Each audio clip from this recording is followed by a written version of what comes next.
Bulldog fans, and welcome to another weekly edition of The Bark, your home for all things Butler sports. I'm Jake Bedell. And I'm Nick Lewis. We've got a great show for you today. Later on, we'll have Sam Weiderhaft with his analysis on the women's basketball team's success in the WNIT. Plus, Bark reporter Annika Schmidt sits down with men's tennis player Thomas Brennan to give some insight into their season in 2019. We also have another edition of Driving with Dogs with Perry Waggoner. But first, we'll go to Chelsea Groves with her package on the women's basketball team featuring Kurt Godlewski. The Butler women's basketball team is still standing after round 2 of the WNIT with a win over Kent State last Saturday. And they're right back at it against the Cincinnati Bearcats on the road for round 3. We've done such a great job of being prepared for this from Big East play, and that's what's nice about our conference is we're used to really good dynamic guard play. We're really used to fours that are strong, fives that can do a lot of different things with the basketball, so we're prepared for it. With just 16 teams left in the tournament field, the survive and advance mindset is present. Senior forward Tori Schickel explains the postseason feel. You have a lot of teams just playing and competing for a spot and to continue their season. So I think what makes each team special is, you're fighting each game to just continue your season just a little longer and to push it out as far as you can. You have a lot of seniors in that group and, seniors in our team that are just, clawing their way and trying to fight for just a few more games and a few more competitive moments with their team. The Cincinnati Bearcats come out of the American Athletic Conference after finishing 3rd in the regular season. Floor General Whitney Jennings looks forward to the matchup and the importance of staying composed.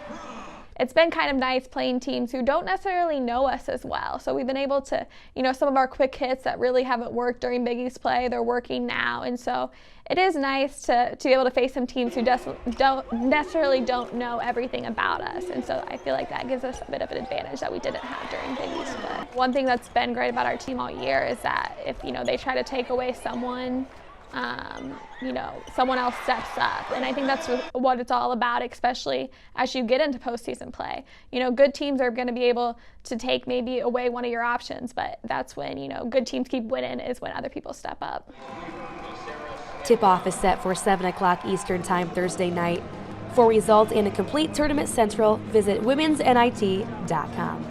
For The Bark, I'm Chelsea Groves. Thanks, Chelsea. Joining me now is women's basketball analyst Sam Weiderhaft. Sam, the Dogs weren't fortunate enough to get an NCAA tournament bid, but they have shown promise in the WNIT. What are some of the things that they've been able to do to carry success from the regular season and the Big East tournament into this postseason play? Well, Jake, they were able to put the end of the regular season behind them. After that big Marquette road victory, they went 1-2 in games, and then losing to Creighton in the Big East tournament, a team where they had beaten by 20 and 22 points during the regular season. So they've come back from that and really showed out during the WNIT. Big win against a 20-win team in Northeastern, and then another 20-win team from the MAC in Kent State. So they'll have their first big road test coming up against Cincinnati, a team from the American Athletic Conference, but they've taken care of business here at home. Yeah, they've really shown promise in those two games, as you mentioned, against Northeastern and Kent State. What are some of the tendencies of this team in postseason play from those two games that you've witnessed that they've been able to win those games by such margins? Well, they've had a big breakout second quarter, just as Chelsea said. 35 points against Northeastern after losing in the first quarter. They came out for 35 points and then 25 points in the game against Kent State. So a big second quarter, and that's headed by Kristen Spolier and Whitney Jennings. Whitney Jennings tied a season high with 29 points in that game against Northeastern, while Spolier added 21, and then again in the game against Kent State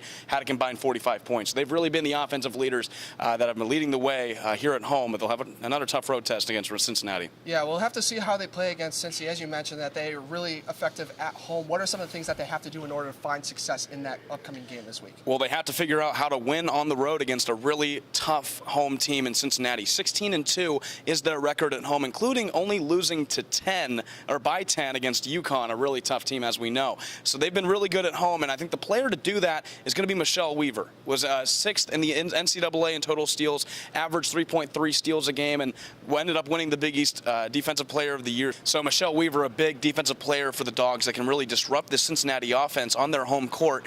So Michelle Weaver, and that will allow Whitney Jennings, Kristen Spolier, and Tori Schickel to score on the offensive side. So she's going to be the one player I'm going to be watching out for here in this road contest in the round 3 of the WNIT. Yeah, Sam, thanks for joining us. Appreciate you stopping by. Nick, back to you. Thanks, Jake. Our athlete spotlight this week focuses on Butler men's tennis player Thomas Brennan, a freshman from Ireland. Annika Schmidt has the story. Thanks, Nick. I'm here with freshman men's tennis player Thomas Brennan. Thomas, tell me a little bit about how you got to Butler.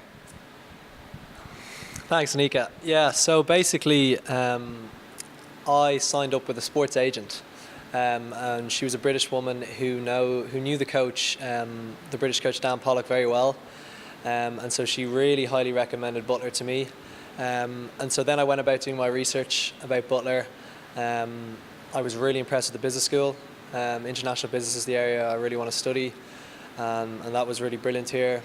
And then from just hearing through Dan about the community feel of the place, and then about like the team and the team vibes, I was just really happy with what I was going to get myself into. And so it honestly didn't take much delivering sort of the key message of Butler from Dan to really make me want to come here. Awesome. So tell me a little bit about your journey into tennis. Why did you start playing tennis, and what does tennis mean to you? I started playing, I think, when I was five years old. I think I picked up a racket. It was definitely my mother who got me involved. She's always loved tennis.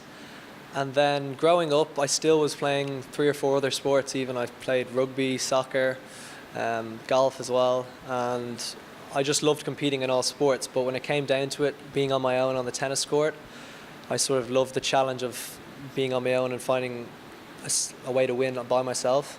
And so as I grew older, I think around the age of 13, 14, I became more serious.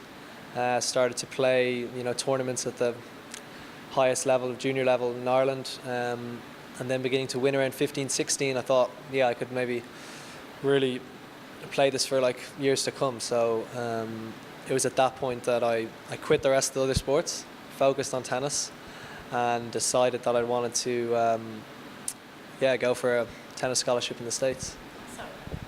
So I'm going to ask you to brag on yourself a little bit. You won the European Championships, and now you're currently ranked number 5 for senior players in Ireland. What does that mean to you? Yeah, to be number 5 obviously is pretty high, considering I think we've got 3 guys right now who are inside the top 600 in the world. So being able to play those guys in some of the Irish tournaments, the biggest senior tournaments, is really good experience. And as you said, that Team European Championships was definitely one of the highlights. We got to play some really strong teams from all over Europe in Barcelona, which was a really good experience. And so that's definitely one I'd definitely hold. That along with winning the Irish Championships when I was 17 have got to be the 2, and hopefully I'll be adding a few more here at Butler. Is there any specific professional tennis player that you like to model your game after?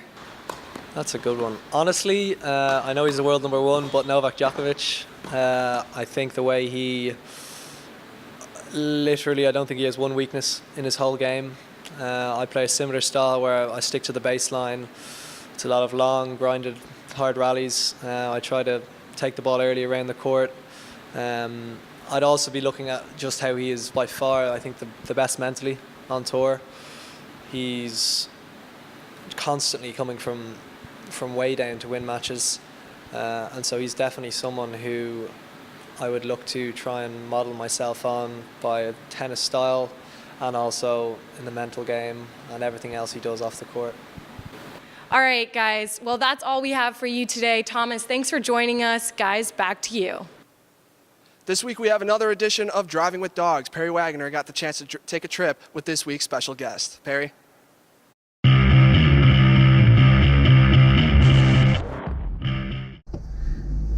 All right, thanks guys. Welcome into another Driving with Dogs. With me today we have special guest Sean McDermott of the men's basketball team and Noah Weiss, big smooch himself, one of the managers for the team. So Sean, I'm gonna ask you a question first.